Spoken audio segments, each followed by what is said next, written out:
Hi, my name is Brittany Powell and I'm from the Delaware Contemporary Museum, and today we are going to be exploring some different materials together as we connect back to our exploration of the science of spheres in art. What we'll need today to explore our materials are our model sand kits, and I have some modeling clay with me today. We can also use a couple different tools that you have in your kits or that you might have lying around in your classroom. We've got a spoon, plastic fork, an old toothbrush, don't use one that you've already used with your teeth, and a sponge. So we're going to use these materials to explore how we can transform the sand and explore the texture, create texture, and change it into different shapes. We've been working with different shapes already, wrapping our balloons in yarn and thinking about the way the texture of the yarn has changed and how the shape of the balloon has also changed as we've transformed it with our artist materials. So once you've got your materials out of their package, go ahead and spread everything out on the table and start thinking about just the texture of the sand. Maybe pick some of it up, squeeze it between your hands, smush it around on the table a little bit, pick it up between your fingers and rub it together, place it between your palms and smash it around. How does the sand feel? What does the material feel like as you're exploring it? Some words that you might use to describe the sand: rough, scratchy. My material here is kind of smooth. When I rub it between my hands, it gets soft. Now we're going to think about some different ways to change the shape of the modeling sand that we're using. And this is where our different supplies are going to come into play. If we pick our sand up and just smash it through our hands, we can turn it into different size balls or spheres. And we know that the artist that we've been looking at, she takes lots of smaller spheres and puts them together to make bigger cohesive pieces.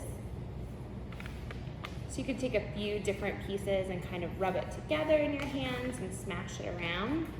Experiment with different sizes and even shapes. They don't have to be perfectly round. You could make some that are more like an oval or an egg shape. They don't have to be a really round sphere.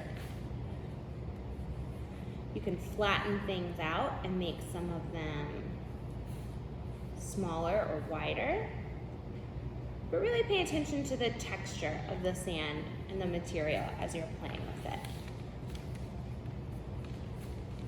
All right, so we've explored the texture and ways that we could make different shapes with our modeling sand just with our hands, and now we can explore using some different tools. So if you take a little bit between your hands, maybe smush it into a sphere or a ball shape, or you can push it down flat. And think about the surface of it right now. It's kind of smooth, it might have some cracks in it, it might be a little scratchy or bumpy. How can we transform or change the texture of the surface? I'm gonna take just a plastic fork and maybe start poking at it to see what that does, how it can transform and change the texture of the surface of the material. I could use the back side of the fork prongs and kind of push them in to the surface and see how that changes the texture of the material.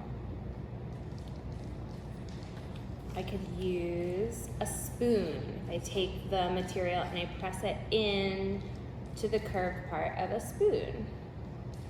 That doesn't just change the texture of it, it also changes the shape a little bit. Made one side really smooth.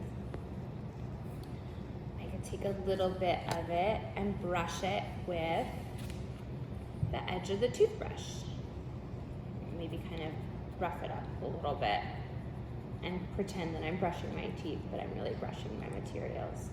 Oh, that's kind of making it look really fuzzy on the surface of the material. I also have a sponge here, so that can also change the texture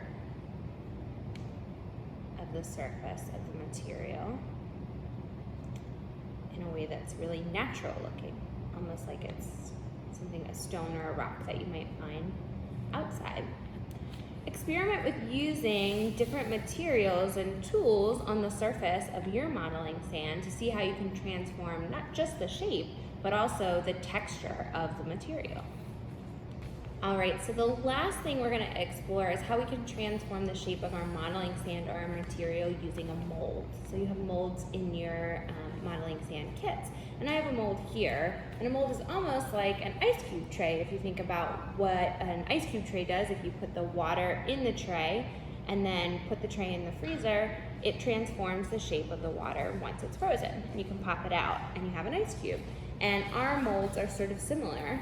You're going to take a ball of modeling sand or clay and we can just press it into the mold. You want to make sure that as you're pressing it in, our molds are a little bendy, so that's helpful. But make sure that as you're pressing it in, it gets all the way down into the bottom of your mold so that you'll get that nice shape and texture that are part of the very bottom portions of the mold. So you might have to press in a little bit at a time to totally fill the mold up. I'm kind of moving it around to make sure that it's completely full.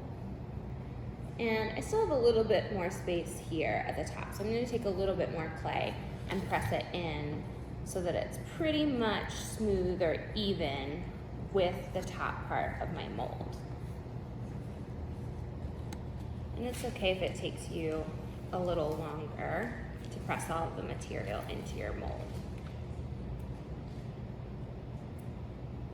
And now you can see that my clay has totally filled up my mold. And on the other side, I'm going to get the neat texture. This one's going to come out looking a little bit like a bug. And I can just pull my mold off. And we've got the shape of a bug. All right, so we've had a lot of fun exploring the material today, thinking about shape and texture using the modeling sand. And if we look back to the work of our artist, think about how you might be able to collaborate with your classmates today and take the pieces of modeling sand that you created individually and group them together in different formations to change their larger shape, just like our artist uses lots of small spheres and shapes to create one large final work of art. We hope you enjoyed us today, and we are excited to make more art with you again soon.